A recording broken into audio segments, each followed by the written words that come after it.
Dolph Heyliger. New York was New Amsterdam when Dolph Heyliger got himself born there.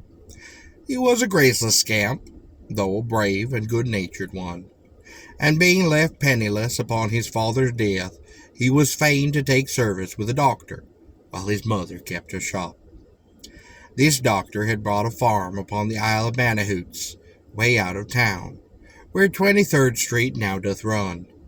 Most likely, and because of rumors that its tenants had noised about it,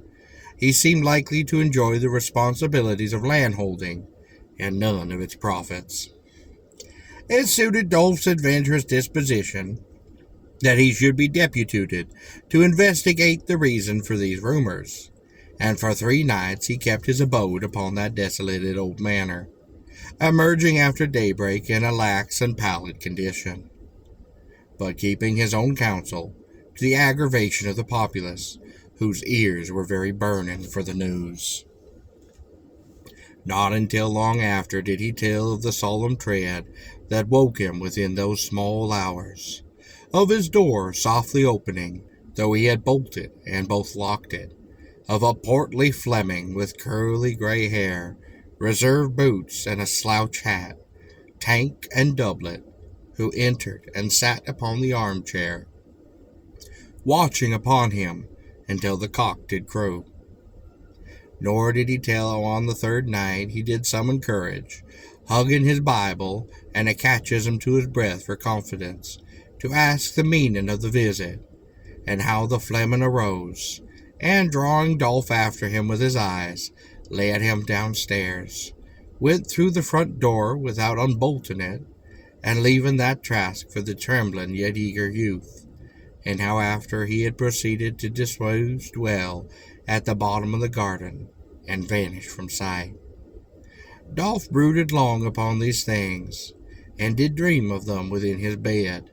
He alleged that it was in obedience to his dreams that he did board a schooner bound up the Hudson, without the formality of a due to his employer,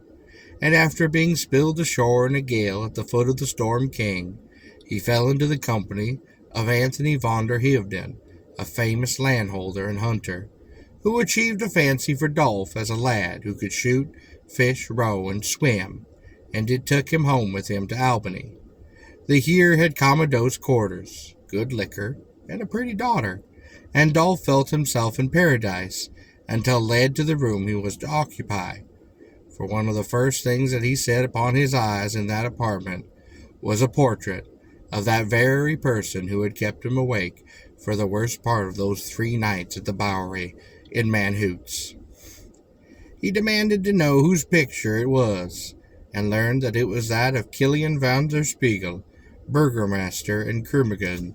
who buried his money when the English seized New Amsterdam, and fretted himself to death lest it should ever be discovered. He remembered that his mother had spoken of the Spiegel, and that her father was the miser's rightful heir, and it now appeared that he was one of Haydn's forebears too. In his dream that night the Fleming stood out of the portrait, led him, as he had done before, to that well, where he smiled, and then vanished.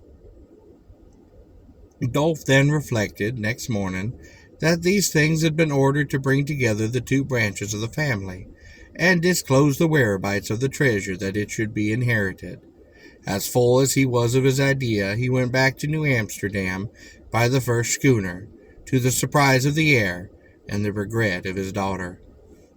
After the truant had been received with execrations by the doctor, and with delight by his mother, who believed that spooks had run off with him,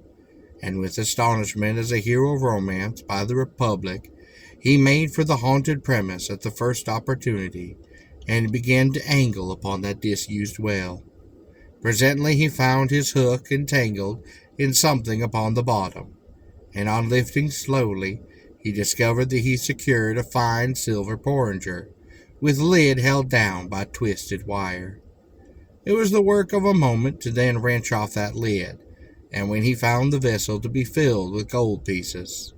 His fishing that day was attended with such luck as never fell to an angler before,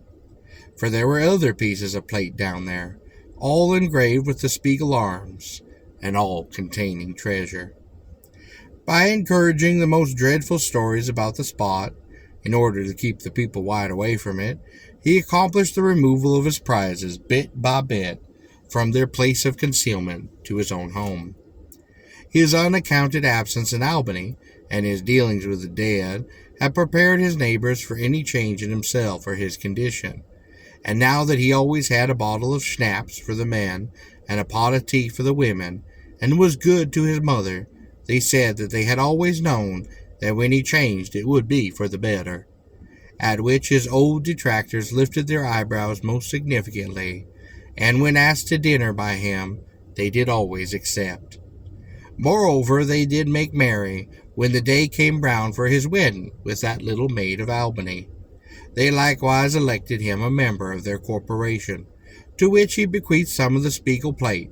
and often helped the other city fathers to empty that big punch bowl. Indeed, it was at one of these corporation feasts that he did die of apoplexy. He was buried with honors upon the yard of the Dutch church within Garden Street.